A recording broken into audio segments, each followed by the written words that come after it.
Hi, my name is Stephan. I'm a Power Apps developer and architect.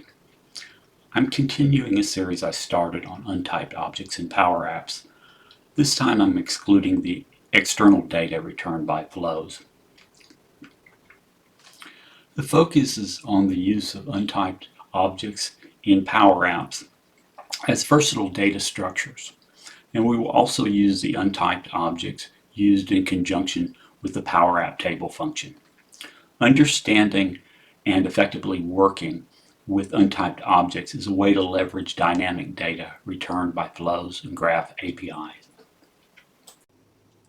Of course, we start our project with JSON, JavaScript Object Notation. This should be pretty familiar to most people at this point. Essentially, JSON has objects and arrays, and the values can be strings, numbers, booleans, arrays, or objects. In the bottom is a simple example with a few attributes and an array under the courses. So this should be pretty simple to most folks. When we work with untyped objects, we'll be seeing the ParseJSON function a lot. And essentially the ParseJSON function takes a JSON string and converts it into an untyped object. The bottom is a simple example of that. We'll see more examples of that in returns from flows.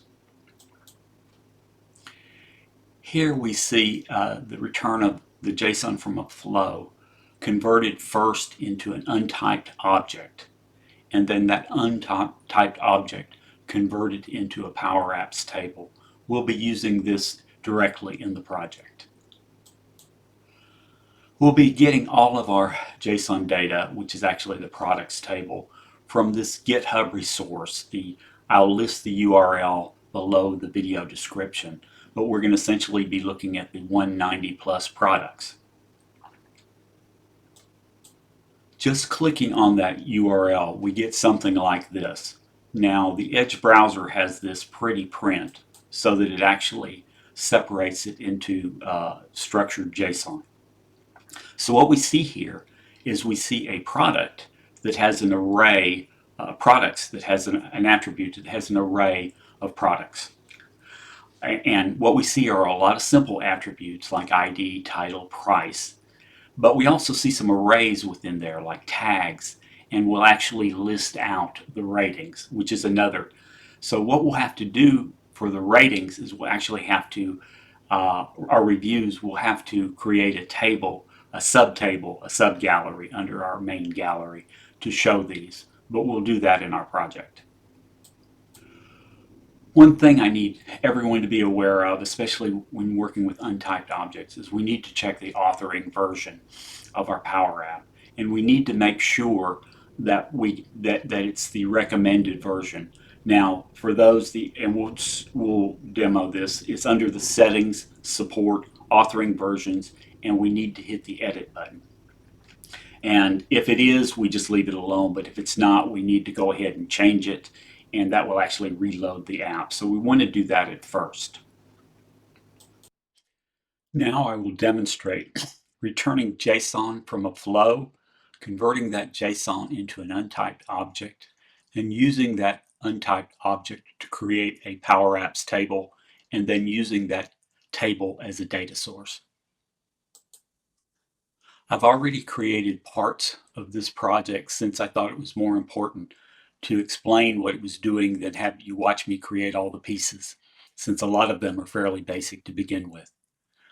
I created a solution called External Untyped Objects. In that solution, I have two pieces. One is a Cloud Flow, and the other is a Canvas app. I created the Cloud Flow first simply because in a solution, when I created the Cloud Flow from the Canvas app, I had trouble exporting the project and getting it to work. This way, I create the flow first, then I create the Canvas app, then I add the flow to the Canvas app, and it seems to work out better that way. The flow is very simple. Essentially, it's an instant cloud flow, and it's going to have a VB trigger. So as we go into the flow, there's only 3 steps in it, and I will show you them.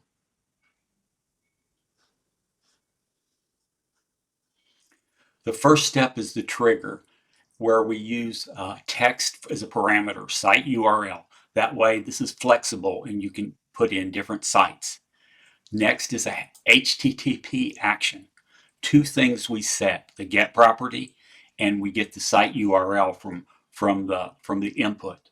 The final step in the flow is that we have an output parameter, which is JSON data, and it takes the body of this output. That's the sum total of the flow. Now let's look at our Canvas app.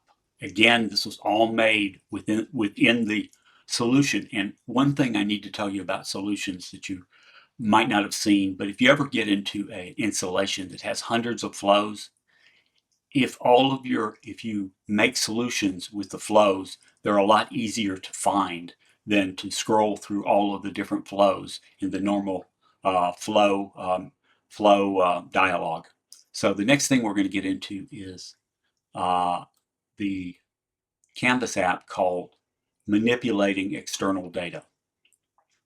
And in the Canvas app, just to show you, the first thing we'll do is look at the settings. And normally I do that before I've added anything to the Canvas app, because especially in working with untyped objects, I've seen that if it doesn't have the right authoring version, it might not work. Now, as you can see, I already have a few controls on the canvas, but let's look at the settings. In my settings, I look at the updates to make sure I have modern controls and things. And I also look at the support. And there's the authoring version. Ours is 3.25.04.10, which is the latest. But if it weren't, you would go in and edit it and change your authoring version here. We don't have to since we're using the recommended. So I'm just going to cancel out of that and close that. Now let's look at the controls that I have on the form. Okay, I've got a header control, and basically you've seen that in a lot of demos. And I have some labels, and this is a text input control called text site URL. That's where we're going to put the URL that we're going to use, and I have a default one that we're going to put in. And you have two other labels, and these will get set with the first of the product's elements. And here we have a vertical data gallery I call gal data, and we'll set its data source once we load the JSON and actually connect to the Power Automate flow. So the next thing we're going to do right now is we're going to connect to that flow. So we have in Power Automate, we are going to add a flow, and that flow is get external data. So that's what's going to actually take our URL and provide the JSON data back. Next, we're going to fill in the buttons, and I actually have code in there. I'm just going to uncomment it, and I'll explain the code. Load JSON. Okay, what that does is we're going to create a context variable called CTX JSON data, and what it's going to do is it's going to run that flow with the value that's in the text box. Okay, we don't have anything in there now. Okay, it's going to bring back the JSON data, and then it's going to do a ParseJSON to get an untyped object, and then we're going to convert that untyped object for the products attribute, which has an array of products, into a table, and that'll load into CTX JSON. In the clear, all we're going to do is we're going to blank out that context variable, so that'll clear everything for us. Okay, so let's see if this runs now. Oh, first of all, I need to put a URL in there, and actually I'm going to load the other ones too. So this is the URL that we put in there, and for the title, we're going to, since it's a table, we're going to get the first. And notice we have a .large value and title. If we did not, I want to show you there is no IntelliSense on that last field with an untyped. So there's nothing that comes down. So, but we know that there's title in there. If I spelled it with a capital T, it wouldn't find it. Okay, price, we're going to do the same thing. We're going to do. Now there is another way that we could get get this first value through the index function, but we won't look at that right now. Okay, so let's run our example. And there we have our title and our price. At this point, let's utilize the vertical gallery. So in gal data, let's set, instead of gallery sample, we're going to set the source to CTX JSON table, and then we are going to edit these to where we're getting values from there. So this will be large value again, and and we're going to go title. And the next one we are going to go is going to be value again, and we're going to go to price. Now we could go further in there, value. We could drill down to some other elements, but if it's an array element, we have to handle it a different way. Okay, so we've got the title and the price. What I'm going to do now is I'm going to expand this from 100. No, I want to expand the gal data. I want to expand the template size to 300 so that we can put a sub gallery in there. The other thing that I'm going to do is I'm going to move these to the top so that we have room. When we put the sub gallery in there, we're going to start it at the Y position of 100. So I'm going to click on here, and I am going to insert another vertical gallery.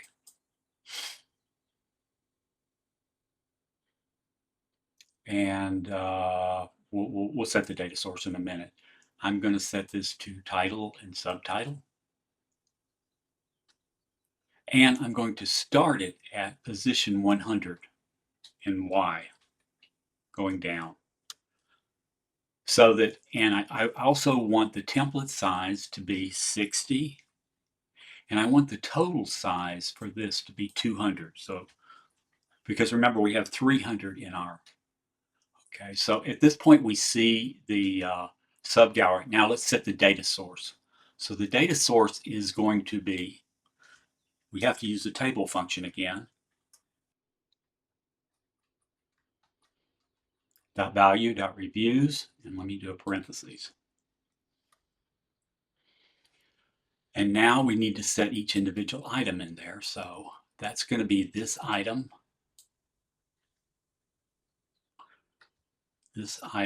value dot rating. And actually, let's do it like this. G:, ampersand. Okay, let's put a little bit more space. Okay, a little more space there. Okay, so that gives us our rating. Now let's do the other one, which will be the comment. And let's do CO.